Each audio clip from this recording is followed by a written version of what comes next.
আসসালামু আলাইকুম, আমি doctor Mohammad Shahidul Amin, vascular and endovascular surgeon হিসেবে জাতীয় হৃদরোগ ইনস্টিটিউট ও হাসপাতালে কর্মরত আছি। আমি আপনাদেরকে নিয়মিত স্বাস্থ্যসেবা দিয়ে আসছি। তো আমাকে আমার রোগীরা সাধারণত জিজ্ঞেস করেন যে স্যার, সাধারণত ভাস্কুলার রোগী কারা বা ভাস্কুলার রোগীরা কখন সার্জনের সাথে দেখা করবেন। তো এই প্রশ্নটার উত্তর দিতে আজকের ভিডিও করা, আমি আপনাদের উত্তর দেওয়ার চেষ্টা করব। প্রথমত, ভাস্কুলার রোগ হচ্ছে আমাদের শরীরের মাথা থেকে পা পর্যন্ত শরীরের যত রক্তনালী আছে, রক্তনালীর যে কোনো রোগই হচ্ছে ভাস্কুলার রোগ।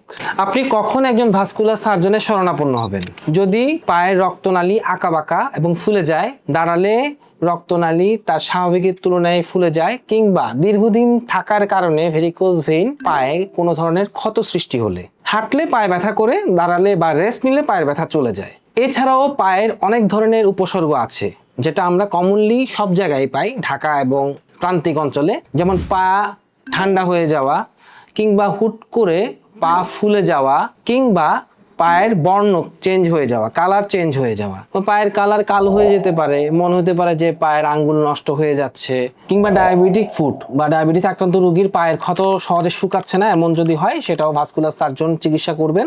তাছাড়া কিডনি রোগীদের ক্ষেত্রে ডায়ালাইসিস পাওয়া রোগীর ফিস্টুলার জন্য ভাস্কুলার সার্জনের শরণাপন্ন হবেন। এছাড়াও শরীরের বিভিন্ন অংশে যদি রক্তনালীর টিউমার বা ছোপের মতো হয়ে থাকে, কিংবা গলা থেকে পা পর্যন্ত শরীরের বিভিন্ন অংশের রক্তনালী ব্লক হয়ে যাওয়া, এই চিকিৎসাও ভাস্কুলার সার্জনরা করে থাকে। তবে মনে রাখতে হবে, বিভিন্ন ইমার্জেন্সি কন্ডিশন যে ক্ষেত্রে ভাস্কুলার সার্জনের কাছে অবশ্যই সরাসরি যাবেন, সেটা হচ্ছে পেটের মধ্যে কোনো ধরনের টিউমারের মতো মনে হচ্ছে, ফোলা মনে হচ্ছে এবং যেটা মনে হয় ধুক ধুক করছে, কিংবা হাত কিংবা পায়ের বা শরীরের যে কোনো রগ কিংবা রক্তনালী কেটে গেলে সরাসরি দ্রুত ভাস্কুলার সার্জনের শরণাপন্ন হবেন। তাইলে আজকে এই ভিডিওতে আমরা জানতে পারলাম যে ভাস্কুলার সার্জনরা সাধারণত কি ধরনের সেবা দিয়ে থাকে। আর আজকের মতো এতটুকুই। সবাই ভালো থাকবেন, সুস্থ থাকবেন।